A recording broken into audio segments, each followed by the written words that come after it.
Welcome,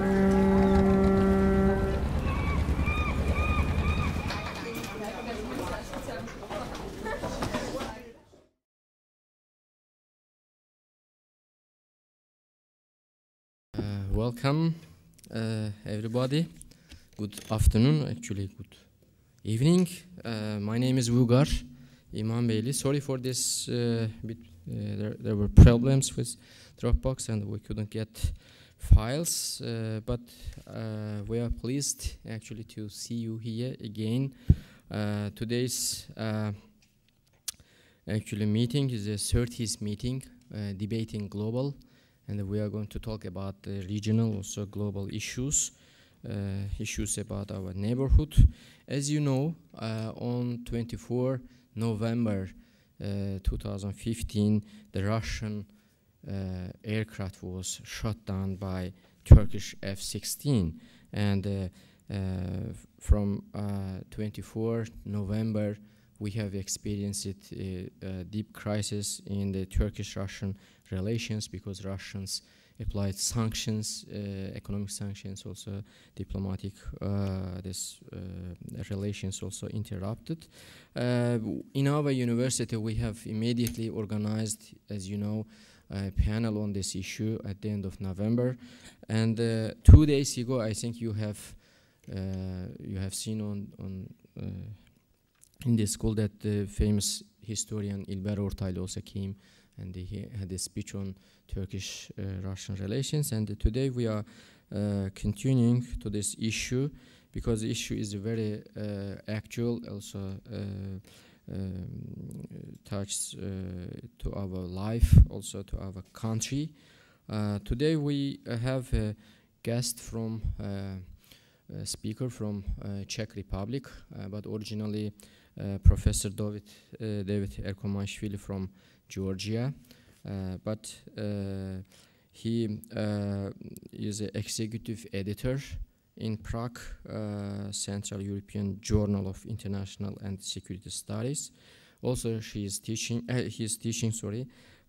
in the Department of International Relations at Metropolitan University Prague. As you know, we have Erasmus also agreement with this university. Professor Erkomaishvili completed his PhD also in the Metropolitan University, and his thesis was about the alliances in post-Soviet region. Post-Soviet, you know, the former Soviet countries, we mean. Also, he completed his MA, also BA studies in Georgian National University in Tbilisi. His main area of expertise includes alignments, alliances, alliance theory, and politics in post-Soviet and wider Eurasian regions.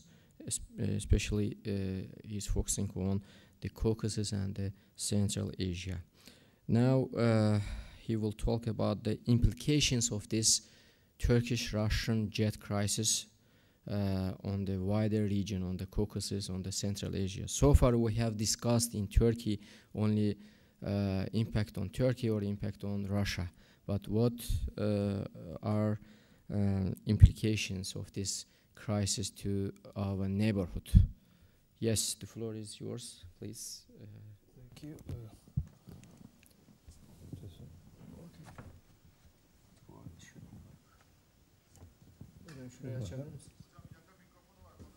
Okay. Continue, please. You have this one.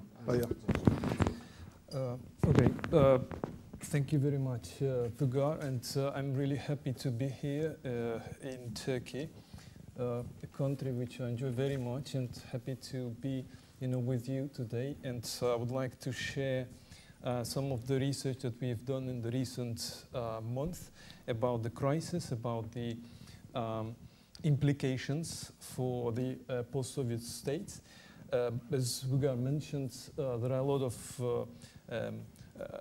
research and conclusions about the implications for Turkey, for Russia, but countries which are immediately adjacent to those leading states, they are kind of shadowed by the weight and power of, let's say, Russia and Turkey.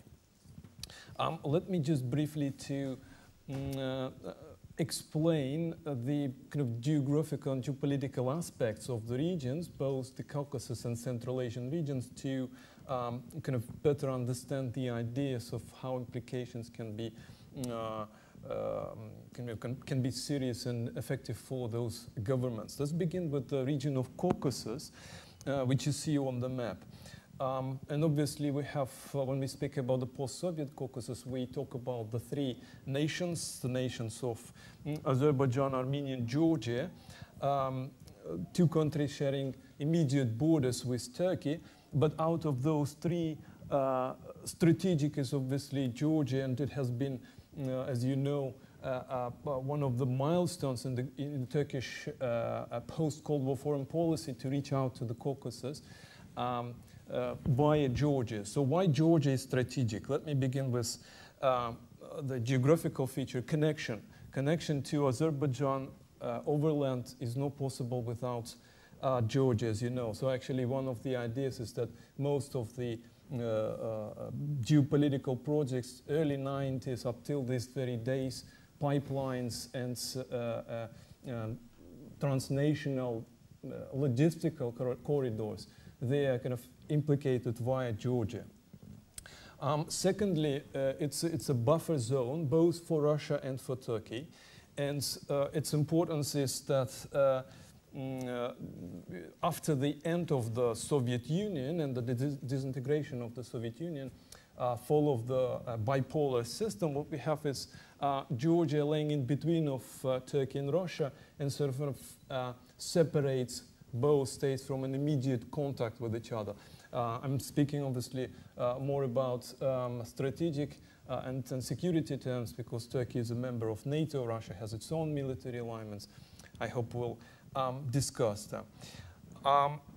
Then when we talk about this is one of the regions. When we talk about other regions, the Central Asian region, you see.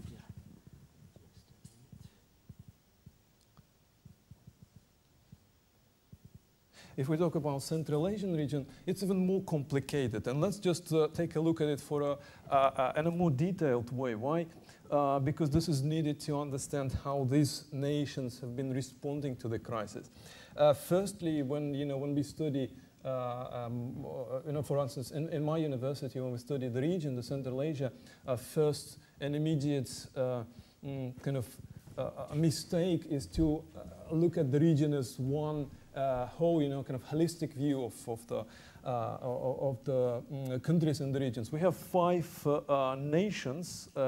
Though there is another tradition now, emerging tradition, to include Afghanistan as well, which is, I think, pretty credible because of the connections that are shared by the nations in Central Asia. But if we refer to the post-Soviet Central Asia, these are 5 nations that were part of Soviet Union. Let's just briefly take a look at their composition. Why it's a problem to look at the region as a whole? Because if we break it down into smaller kind of groups, we'll see that they are very different groups. Firstly, in terms of, let's say, their cultural and geopolitical features.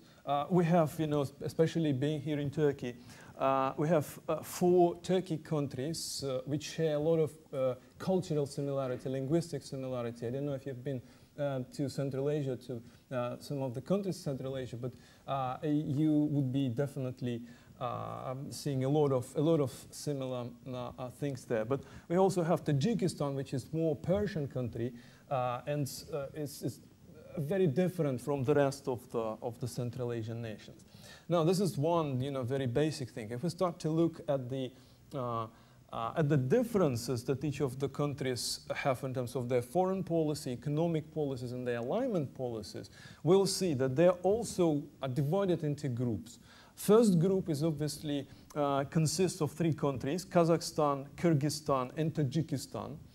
And this group is politically and militarily aligned to Russia. The biggest, of course, is Kazakhstan, because it's now a member since 1st of January 2015, a founding member of the Eurasian Union project.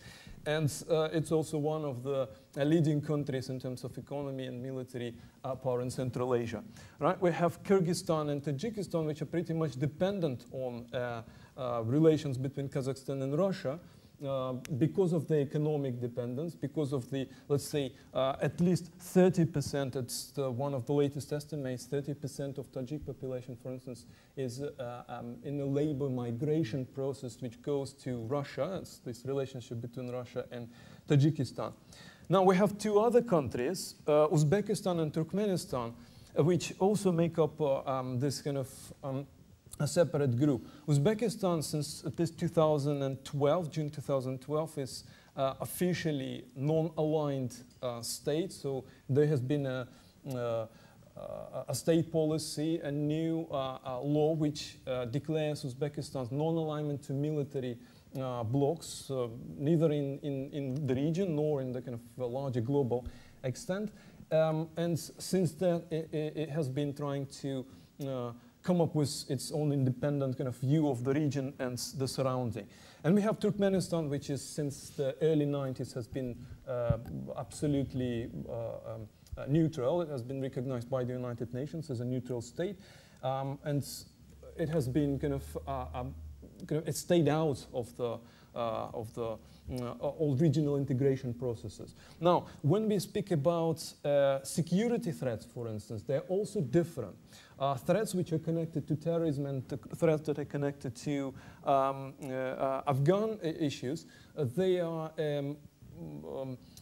they kind of perceived in a very different way in the governments across the region. Firstly, we have Uzbekistan and Kyrgyzstan, which faced the most, the biggest threats in terms of regional insurgency, which is connected to Afghan civil war. Kazakhstan has been pretty kind of insulated from this problem, the problem of terrorism, for instance, as well as Turkmenistan. Tajikistan has been experiencing its own civil war, 1992-97, and since then it has been kind of having a ripple effect onto the internal stability of the country. But two of the most kind of affected states are Uzbekistan and Kyrgyzstan in this respect. These are the regional kind of very basic regional specifics that affect the choices that the country make in their foreign policy decisions. Now, if we speak about Russia, let me just briefly mention its own stance on kind of in the post-Soviet area. Russia has been, since the collapse of the Soviet Union, it has had several important issues that are affecting its foreign policy. Firstly, and this is the issue which unfortunately many scholars omit or forget, I don't know, but Russia is legally successor to the Soviet Union. A legal successor, meaning it's not only inheriting some historical perspective, but actually all the obligations that the Soviet Union has been making throughout the Cold War are now part of Russia's foreign policy officially. Right? This translates into a policy that Russia has been quite successful at, the policy of perceiving itself as the leading state of the near abroad. Near abroad is an official term in its foreign policy referring to the post-Soviet nations. Those 14 states that, including Russia, were part of the Soviet Union. Since then, I will not discuss that, but I'm sure you've discussed it with Rugar and in your other courses. The implications, the very recent implications, has been, for instance, the evolution of so-called Russian minorities in the post-Soviet area. But pay attention, these are not ethnic Russians. These are people who either were citizens of the Soviet Union or speak Russian language, but support generally the Russian foreign policy, right? Then we have a strategic kind of dimension of Russia's foreign policy, and that concerns its natural resources. We all know that many countries depend on Russia's energy sources. Turkey, if I'm not mistaken, is #2 buyer of the energy. After Germany. after Germany. And the interesting fact is that the share of the natural gas and energy resources which flow from Russia to Europe is not 100% Russian originated. When I say not 100% Russian originated, I mean that using the old Soviet infrastructure, which is pretty much modernized these days and updated, a significant, up to 30% of the gas, for instance, goes from Central Asia to Russia, and then kind of it's resold to Europe and other countries, right? So that means that among those 5 states, we have 2 or 3 rather nations which are contributing to this process. These are the biggest producers: Kazakhstan, Uzbekistan, and of course Turkmenistan. Both Kyrgyzstan and Tajikistan, they are dependent on gas and resources of other Central Asian members. But this is a kind of a strategic part of Russia's policy. And the third part, which is important to emphasize, is the idea of integration that was used by Russia throughout the post-Soviet, let's say, 25 plus years. This means the creation of regional organizations. The most important, of course, are a collective security treaty organization, which is a military alignment, and Eurasian Economic Community, now being turned into what's is referred to Eurasian Union, exactly. So these are the organizations that have been pretty significantly led by Russia. I would not say dominated, because there are such players as Kazakhstan, for instance. And actually, there is a well-known fact that Eurasian Union is not actually an idea or not 100% idea of President Putin, but it has been a very it has had a lot of contribution from the Kazakh president Nursultan Nazarbayev. So he has been a very well-known proponent of this Eurasian integration, which would include former nations of the Soviet Union. Now, this is a brief kind of outline of the region and different countries that belong to the region. Now, let's take a closer look at the crisis, the Turkish-Russian crisis, and try to understand how that relates to the states of Caucasus and Central Asia. Firstly, if we take a look at the track record of recent Russian-Turkish relations, we may not say that they were pretty much troubled. At least since 1998, there's been a quite significant kind of upturn in relations. And the idea is that if we look at the post-Soviet conflicts, very recent conflicts, this is the, I would say, the beginning of some kind of disagreement between of the two countries.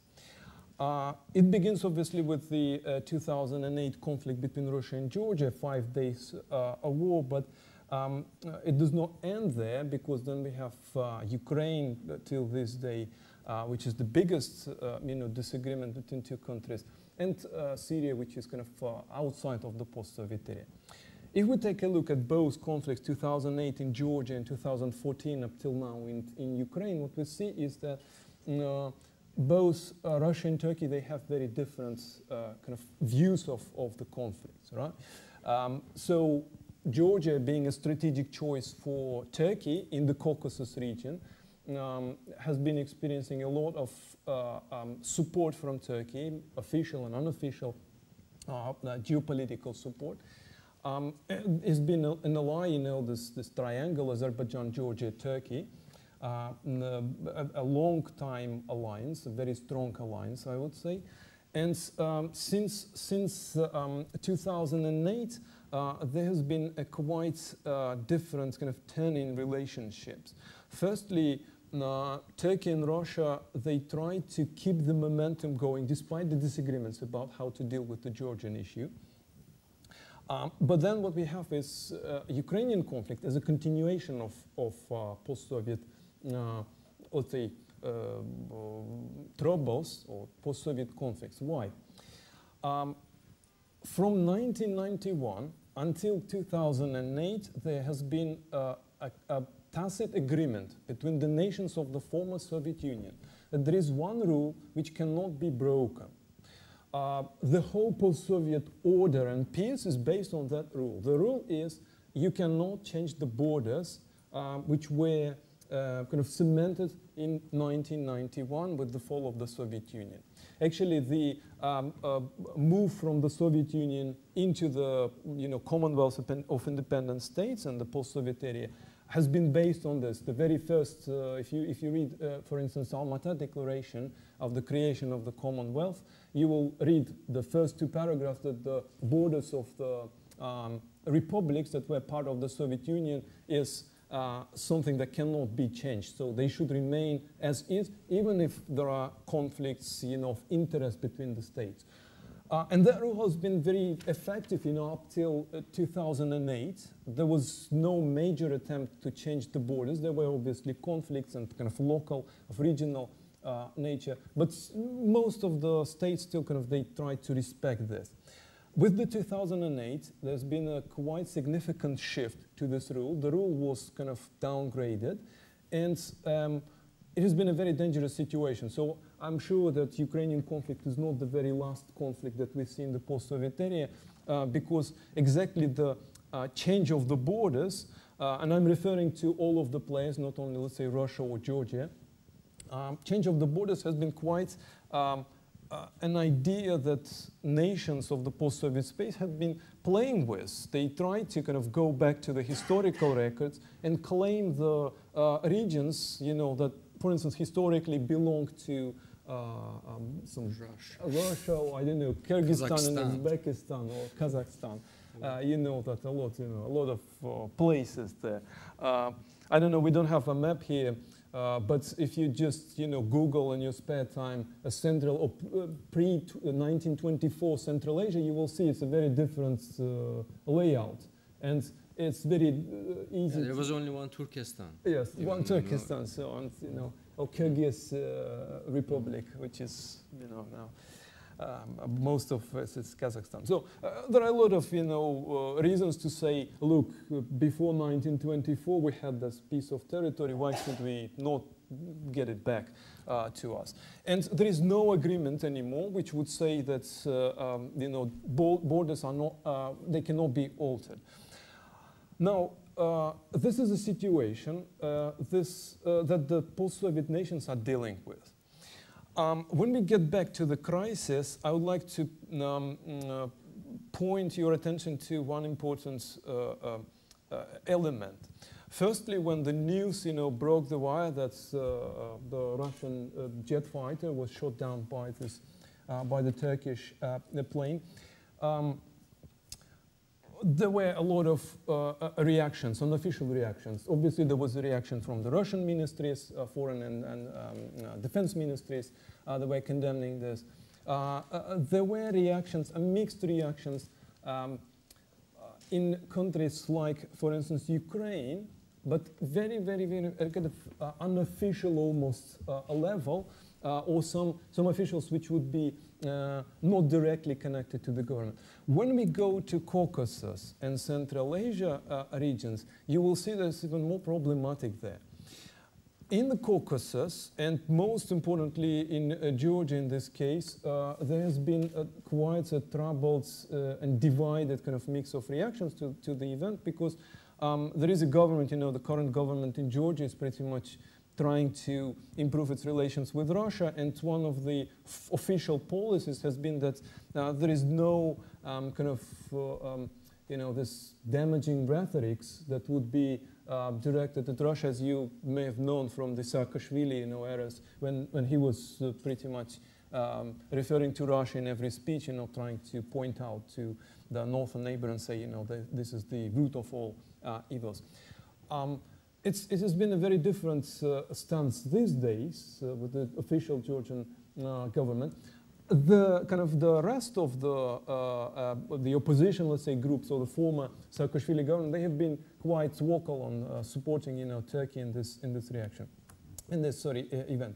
Now, if we go to the Central Asia, it's even more interesting, because officially there was either no reaction at all, like if nothing has happened,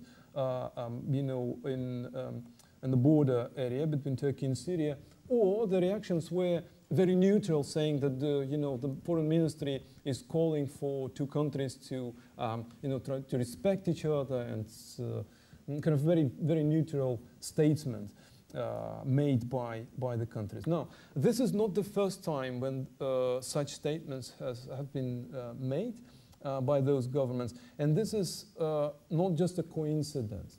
If we go back to the Ukrainian conflict or Georgian conflict, the most recent examples, you will see that most of the governments of the region, they have been quite silent or, again, neutral on these issues, not siding or preferring not to side with each other. Firstly, because of the reasons of common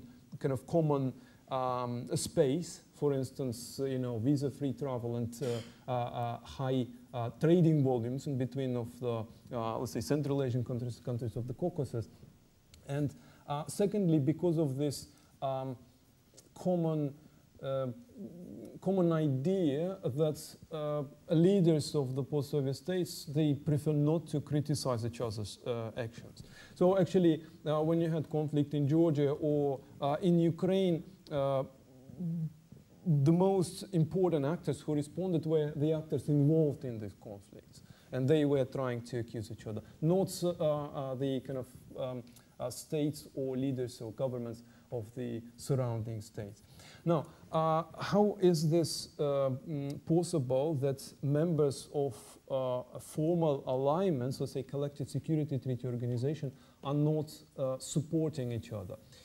It's very interesting to take a look at the charter of the CSTO, which says that in terms of contingency, either if attacked or if having some troubles, countries are obliged to at least politically support and motivate the allies.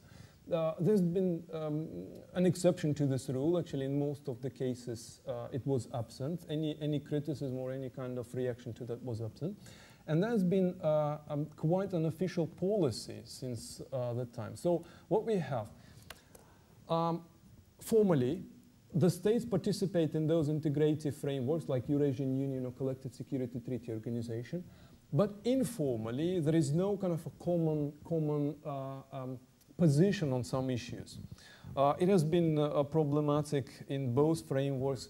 In the framework of the Commonwealth of Independent States, which is a loose type of organization, in the framework of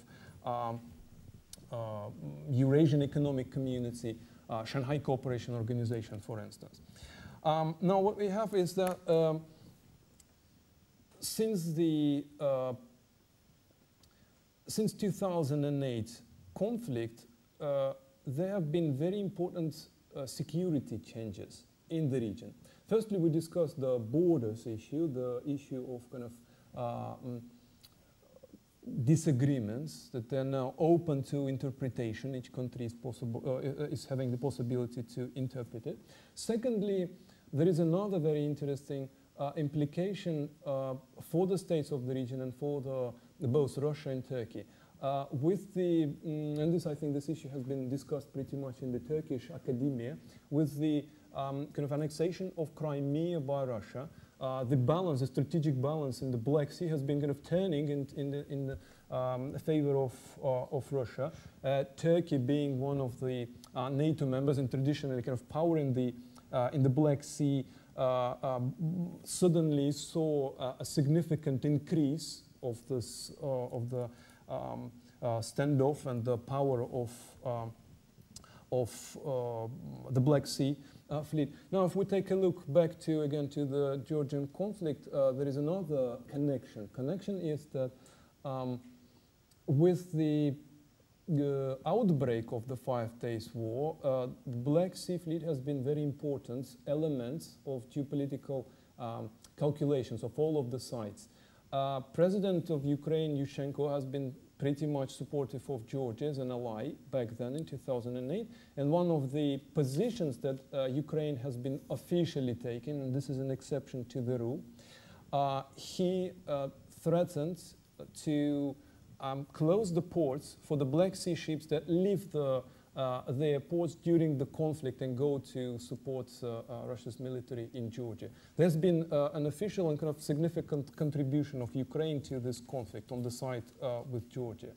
Now, this is one of the facts that point out to the, to the significance of the Black Sea Fleet and Crimea as a geopolitical tool. Now, the second and frequently omitted element is the breakdown of the organization called GUAM, which stands for Georgia, Ukraine, Azerbaijan, and Moldova. 4 states that have been trying to create an alternative to the post-Soviet integration since at least 1996. They've been institutionalizing the organization by 2000. 1999 was the first kind of incarnation of GUAM, and 2006 the second.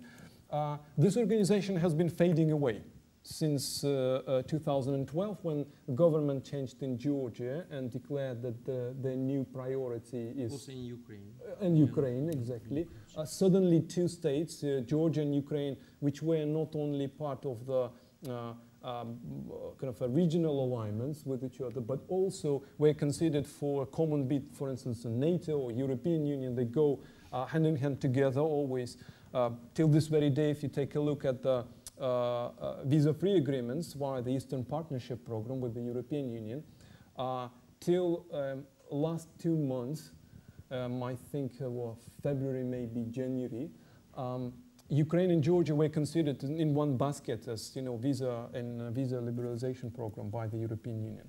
Now, since 2012, that has been eroding, so there is no this kind of connection that has been before in the area.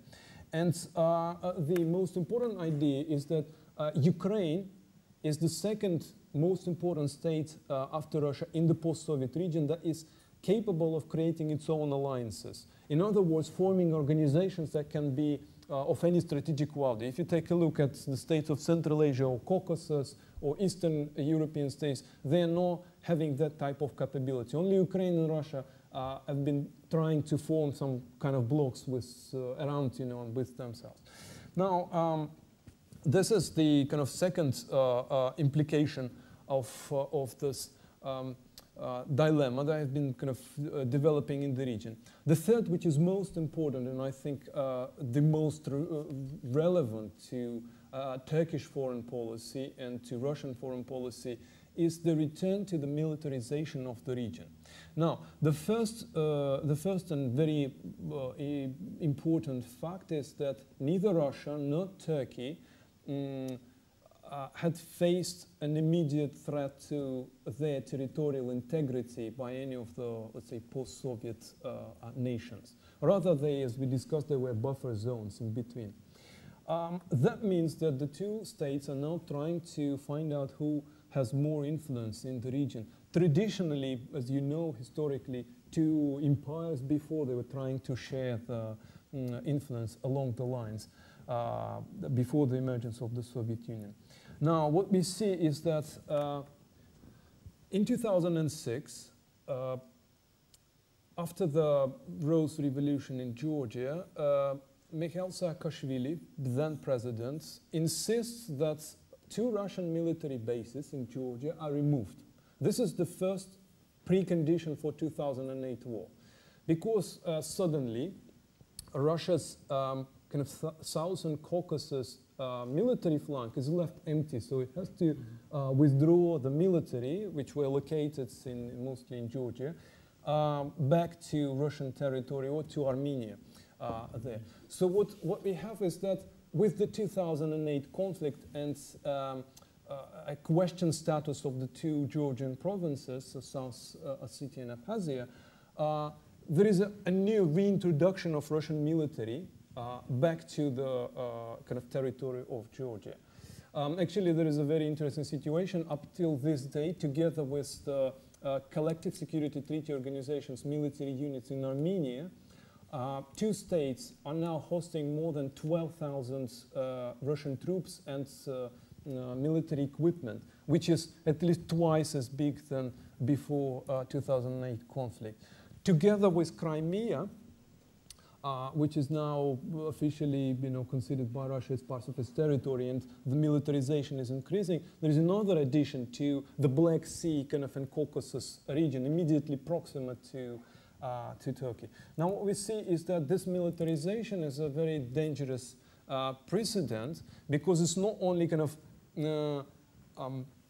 downshifts the whole post-Soviet development in terms of peaceful resolution of conflicts. We know that there are conflicts in all of the 3 states of the Caucasus. Azerbaijan, Armenia, Georgia all have the issues with each other.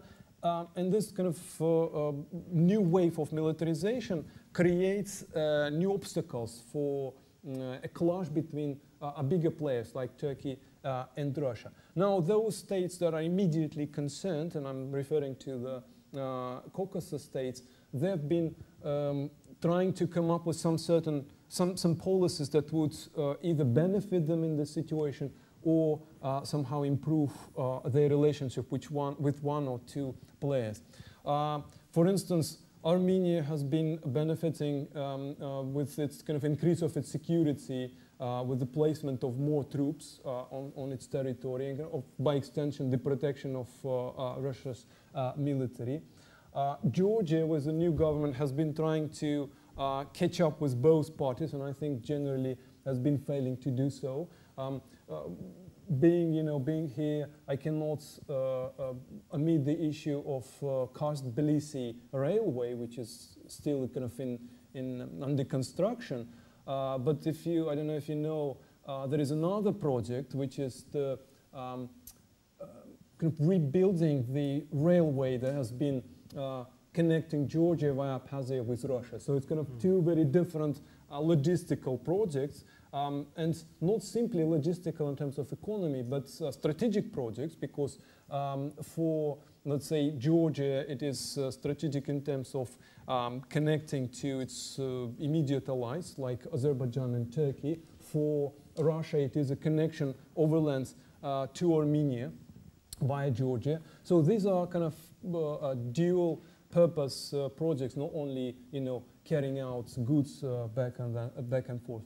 So these kind of governments in the Caucasus, they have been trying to create some kind of benefits for them using that situation of instability. Obviously, formally, we can say that this triangle, the alignment between Azerbaijan, Georgia, and Turkey, it is very strong. Just very recently, there's been a meeting, several rounds of meetings between the foreign ministers, defense ministers of the country. They're trying to come up with the credible policies vis-a-vis the crisis now, and they support each other on the official level.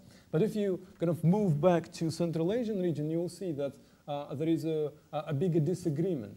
While the countries of the Caucasus have been immediately kind of involved into the conflict between Russia and Turkey, countries of the Central Asia, they did not see any kind of immediate connection to the immediate implications.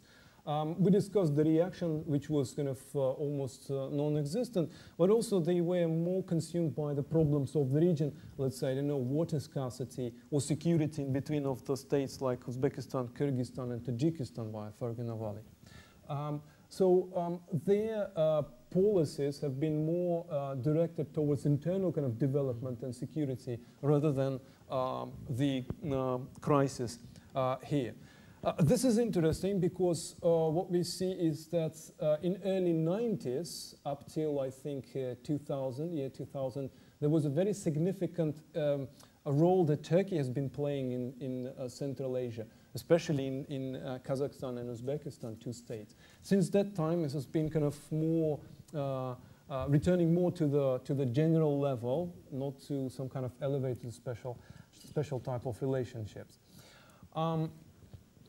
To kind of wrap up what is important kind of elements of these policies and what we should look at in the post-Soviet area when we kind of discuss crisis between Turkey and Russia, it's firstly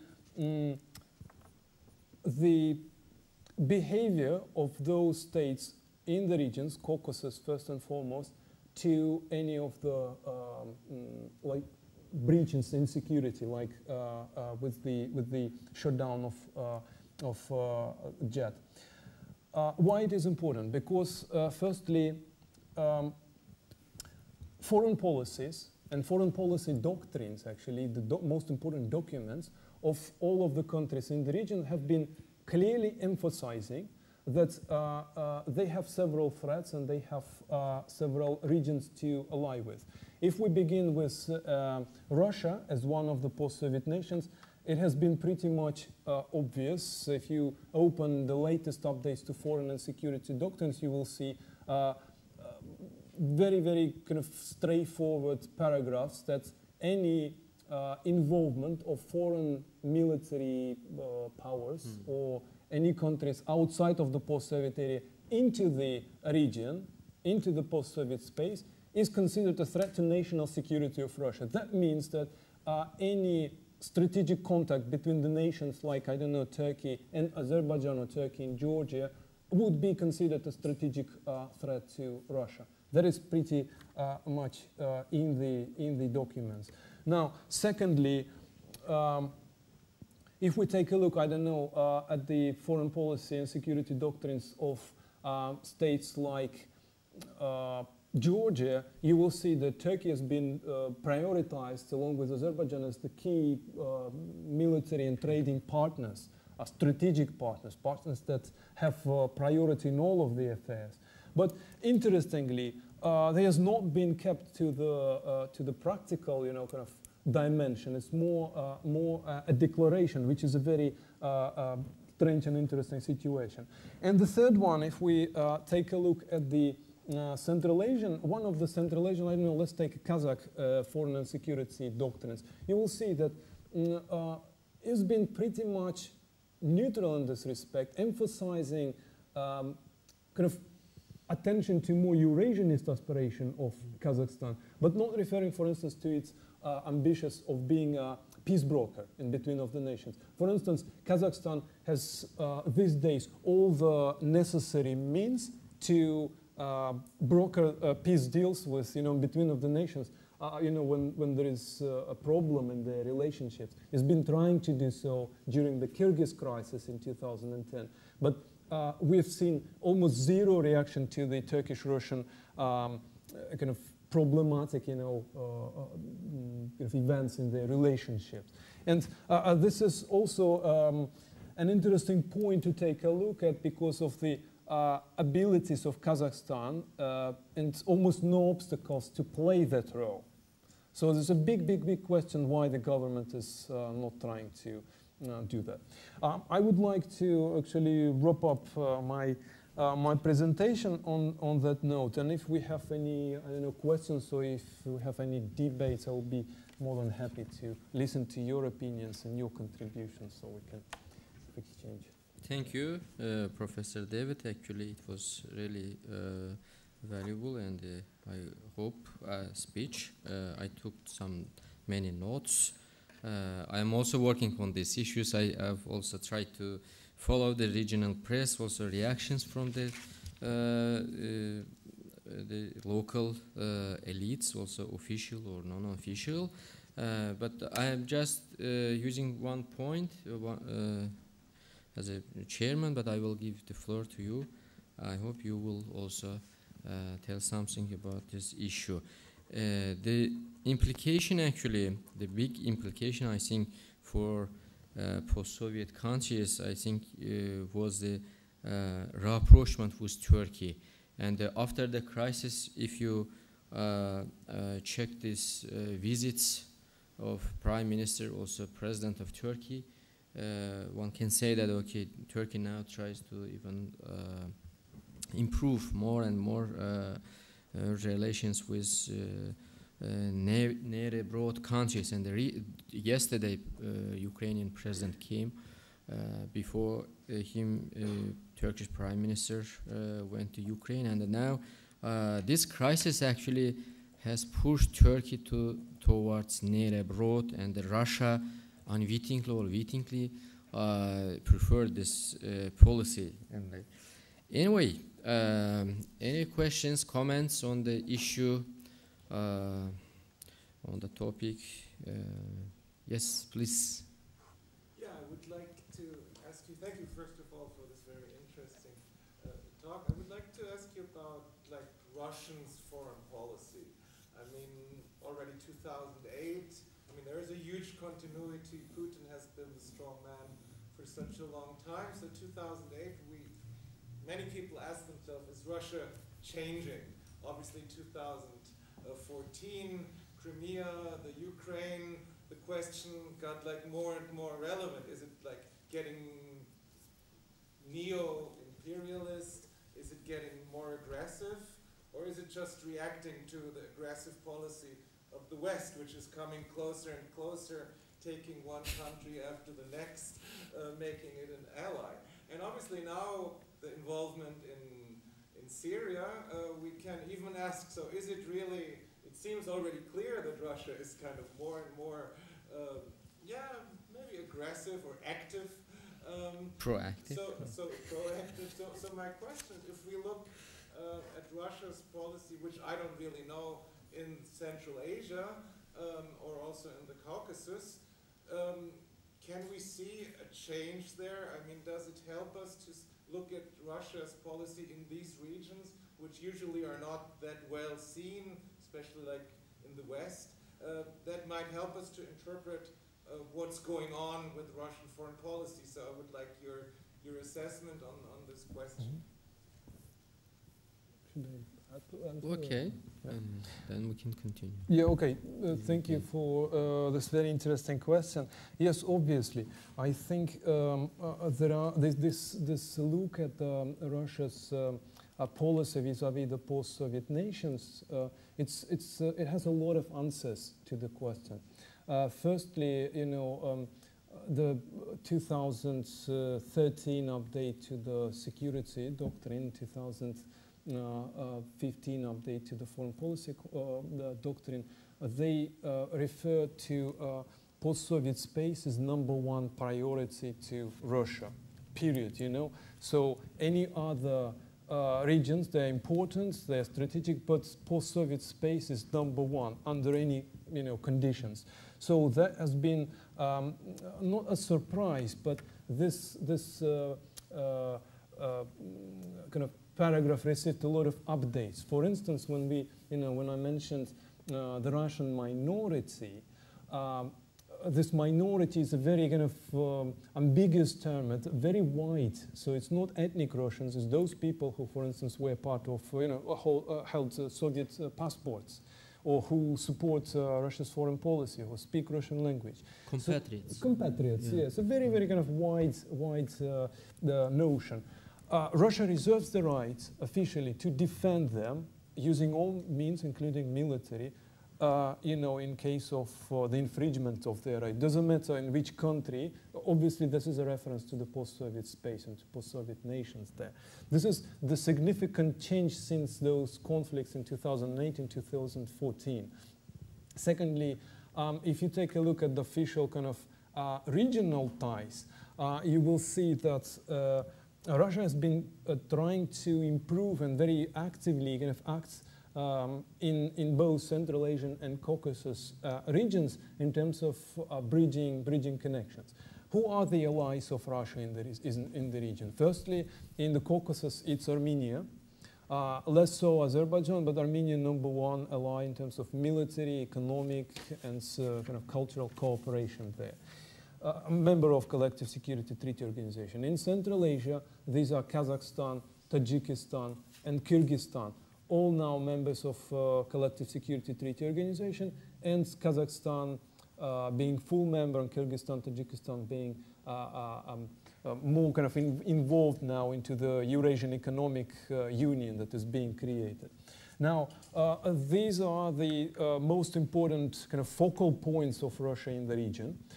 If we speak of, I don't know, Abkhazia and South Ossetia as independent states, then those will be also part of Russia's strategic game there. They are cited in this doctrine, In the doctrine, as independent security states, doctrine, yes. officially, that Yes. Abkhazian Republic, South Ossetia Yeah. Republic. They have cited as independent states, and Russia pledges all possible support. So actually what we see is that if you take the post-Soviet area, Russia is not offensive on the western borders, which are bordering European Union, for instance.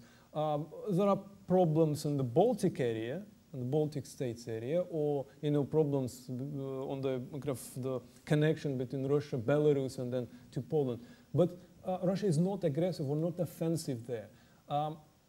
The different picture is on the southern borders, in the Caucasus, less so in Central Asia. Russia is more, I would say, assertive there in the regions. And I think this gives us a very important outlook at trying to interpret what are the relations. You're absolutely correct. There are factors that provoke Russia as well, especially NATO. NATO if not an expansion, some kind of involvement. For instance, just recently or last year, there was a decision to set up a training ground for NATO troops in Georgia. Russia has significant, on many occasions, referring to this as a very aggressive move by NATO, right? So there's obviously a dual game. But I would say actually looking at those relations with those countries gives us a lot of information about Russia's actions. For instance, increase of number of troops, not in the Caucasus only, but in Tajikistan, in Kyrgyzstan opening up actually the second military facility for collective security treaty organization. And the number of troops were increased there. Now there is a big debate whether Russia's border guards have to return back to Tajik-Afghan borders, to take over the Tajik government's role to protect its border with Afghanistan, right? So it's also a reference to a more assertive stance there in the region. And when it goes to, let's say, softer threats, not military, direct military threats, like terrorism, or like Afghan-related, drug trafficking, Russia is taking over the role of a leading state in the region and trying to act not only via its own organizations like CSTO, but for instance, in international bodies, in UN agencies, in Shanghai Cooperation Organization, which is pretty much dominated by China in this respect, right? So I think there is a more assertive policy in the post-Soviet area, and this particular reference to the idea of defending those compatriots, I think this is a very clear signal that any policy that would be threatening to the regimes which are, let's say, either friendly or neutral, but not anti-Russian, it will be addressed by Russia. And I think the most immediate one is Moldova, and the crisis in Moldova and the way how both EU and Russia see this. Yes, please. Zafer Hocam. Ladies first. Mikrofon yok ya. Okay. First of all, thank you for your presentation.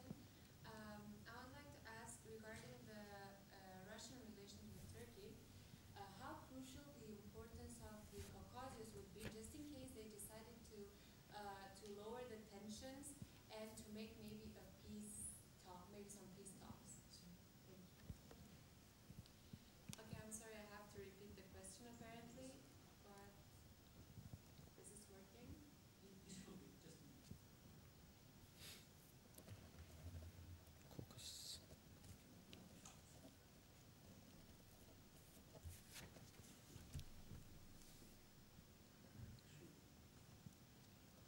Caucasus. Okay, thank you very much one more time, and excuse me for this. So how crucial the role of the Caucasus would be in case Turkey and Russia would decide to have some peace talks and to lower the tension in between? Thank you. Muzaffer Hocam. Sorry. Okay, and one by one. Yeah, thank you for the question.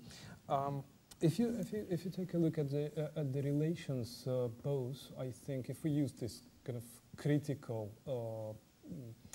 points in Russia's Turkish relations, after 2008 conflict, there was, I would say, very cautious reaction by both Russia and Turkey to these events. Turkey did not, let's say, officially, it wasn't involved that much in the crisis, though there were messages and kind of support lines in terms of supporting its ally in Georgia. If we take Ukraine in 2014, there was still a background. Tells us a bit different story. Despite the tensions, the political tensions that were on the surface and sometimes very critical remarks made by the governments of two nations vis-à-vis each other, there were still very significant trade numbers between the two states up till 2014. I think it was 30 billion. Russia and Roughly 30 billion mutual trade. So it wasn't actually more even since 2008. If you'll see to 2014, it was going up actually. It wasn't reducing in this respect, which tells us a little bit about the response of both governments, which trying to be cautious not to mix politics with economy and strategic issues. Now, if we take a look at the other projects, for instance, the nuclear plant, that is a common project, very big, right? It's a common project. It has been also going on, as well as tourist issue until very recently when Russia imposed its own kind of sanctions or self-sanctions. Yeah, self-sanctions. I don't know how to call it, but not to allow Russian tourists to come to Turkey. To Turkey, yes. I think it was like January, the Ministry of Tourism of Turkey just published the figures. It was like twice a cut of Russia's tourists coming to Turkey, right? So you will see that it's not related to, we cannot see a correlation between some kind of tense in Russia's Turkish relations and the reference to Caucasus region. I would not say that in case of any, improvements, an immediate improvement of the relations, Caucasus would matter much. I think there is a two-way kind of relationship. One is official, when states make the decisions and statements on those issues. The other is unofficial, and they play their own games behind the scenes on the issue. So I would say Caucasus is not the point where the two states would disagree if they decide to improve their relationships, depending on the situation also in the conflict areas. First and foremost, now there has been a big debate, I don't know if you're following, about Azerbaijan and its position, because Azerbaijan has been trying to keep its independence in terms of big powers around, especially if you take a look at Georgia. There's a very unpleasant scenario also is present. And relations with Armenia. So I think unless anything goes wrong in this kind of troubled areas, I don't think we can speak of Caucasus as some obstacle for two countries to build their bridges. Yes, please. Can we consider the Turkish? Thank you for your presentation. Can you consider the Turkish movement toward Caucasus countries, like to get closer and have a good relation, kind of fear from Russian politics? A fear of yeah, fear from the Turkish side toward politics of Russia. Can you consider this? Thank you. I think it's not rather a fear. My impression is, and I don't know, I think you know more about it. My impression is that Turkey is not using a significant amount of influence or potential influence that it has in the regions of Caucasus and Central Asia. I think, I was here in October on a conference at Kazakhstan, and we discussed it in a very detailed way. So in Central Asia, for instance, China has been very successful pushing out everybody, Russia, India, players of the Southeast Asia, and Turkey as well. Pushing out via the Shanghai Cooperation Organization, via bilateral relations with Central Asian nations. And China does not have that amount of connection that those states of Central Asia have to Turkey, for instance, historically, right? And it is, I think, a shame that Turkey is not using that, because especially in the relationship when Turkey is building its new kind of image and its power in the region and abroad, I think it's a very significant leverage. And Caucasus as well. This is, I think, something still to be figured out. Not maybe a fear of but rather catching up with. In 2012, we couldn't change our Turkish liras in Almaty, and for 3 hours we looked for the change office.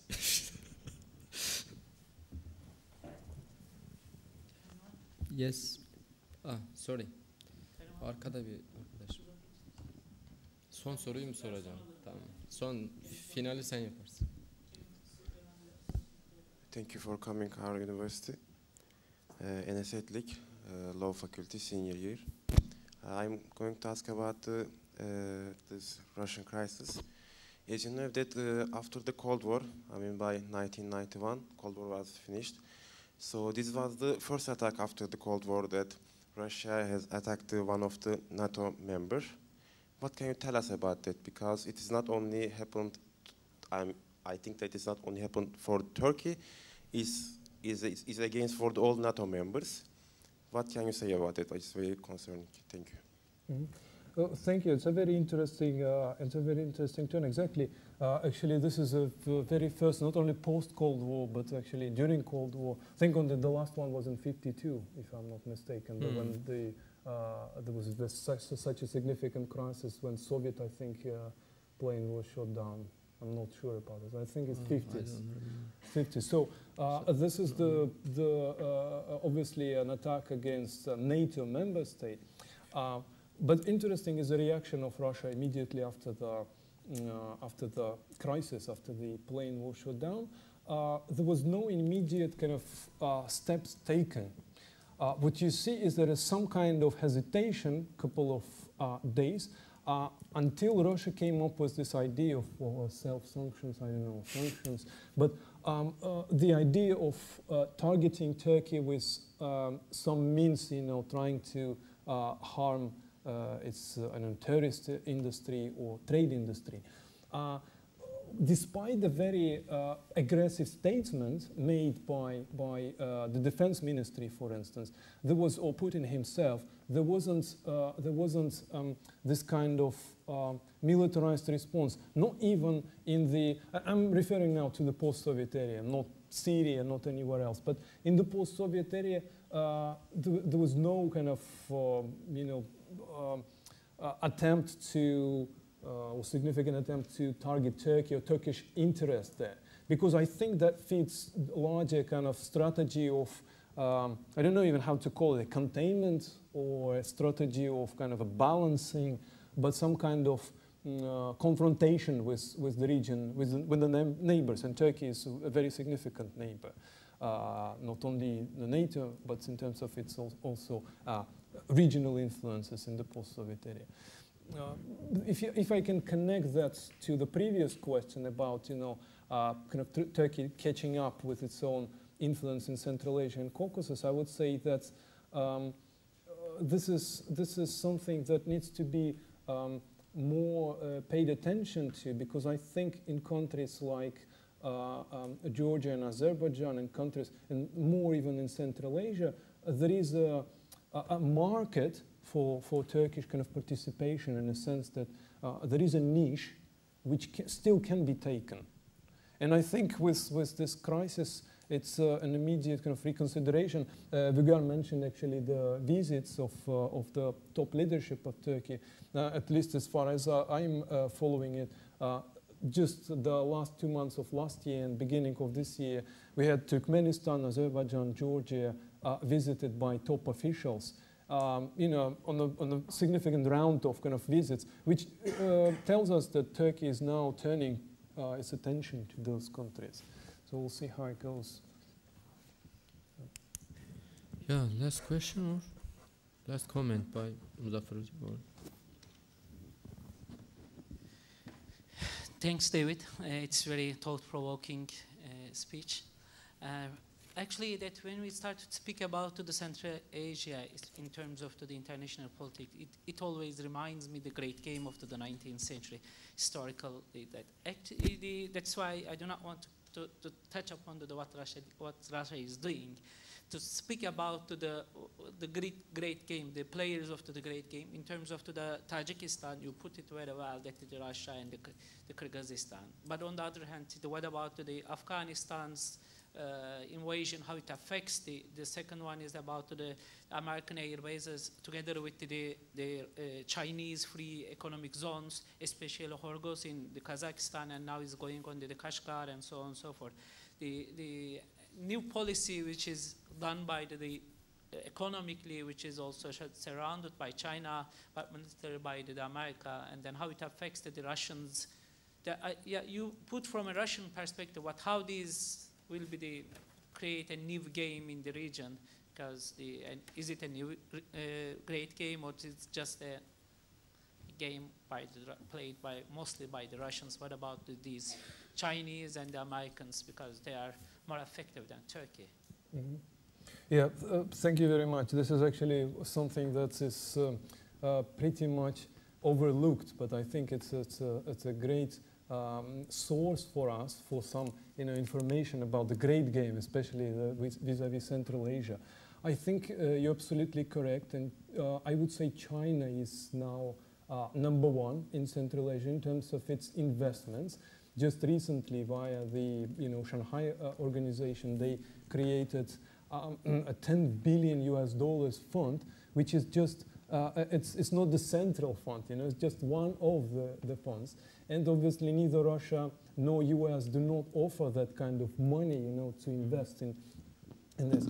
If you go to Tajikistan or even Kyrgyzstan, what you see immediately, when I was on the visit, you see is the construction, and construction is mostly about roads. So Chinese companies with Chinese investments, they built top quality, roads, which are not roads, but I would say logistical kind of lines of this new Silk Road project that China is actively kind of moving forward.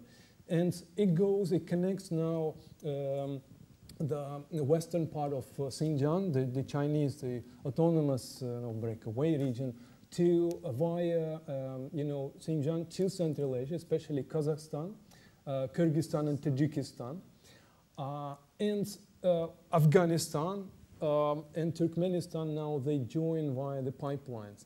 Interesting that when the Chinese is building the pipelines, they not only finance it themselves, but they also take the full ownership. And this is something that is not present neither in Russia's influence nor in American influence. Another thing interesting about that is that Americans have been losing their strategic presence in Central Asia, and I think this was some kind of, I don't know how to call it, maybe a fatigue with Afghanistan, being 10 years there, and now trying to withdraw. Both China and Russia do not like to see American military facilities around, and they try to push them out. But I think American response was pretty much weak under Obama, and they were ignorant to those problems of Central Asia, which moved the states to seek, some other opportunities. China is #1. But when I go there and I speak to the people and officials, for instance, in Kyrgyzstan, they tell me unofficially that they're scared. Scared of what? Scared of Chinese expansionism, they say. Not Russian expansionism, but Chinese expansionism. They say the same. Yeah, so I think you're absolutely correct. It's now a new type of great game, with China absolutely leading. notwithstanding this kind of Russia's presence in Central Asia, less so American. But I think still Turkey has connections, especially in terms of business relations and economic relations with Central Asian states. And this has potential, what needs to be, obviously not on the level of China, but I think very few nations can compete with China in terms of their kind of money and resources. Okay, thank you, Professor David, and actually it was really contributive speech, also comments also. We thank you for your visit and the speech. Let's applaud. And it's end of this. Yeah, the end of the panel. Thank you very much. Also, if anyone has questions about the MA, Master Studies or Erasmus exchange with Metropolitan Prague University, you may ask to Professor David, and we also would be pleased to send you to Prague to study there. To accept.